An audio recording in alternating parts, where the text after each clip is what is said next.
मुख्यमंत्री तथा BJD supremo नवीन का अस्त्रोपचार सफलतार सह संपन्न होईछि।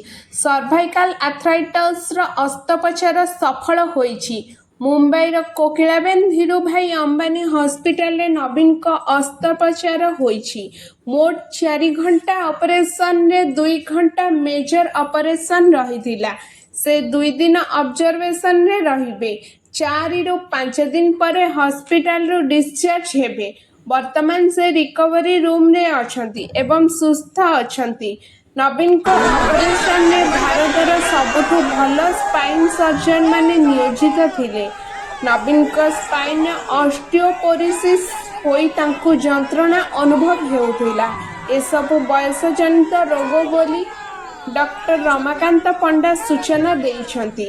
नवीन को सुस्थता कामना करिछंती बीजेडी नेता और कर्मी माने। राज्यर विभिन्न स्थान में दीपदान सह पूजा पाठ करिछंती दलीय नेता।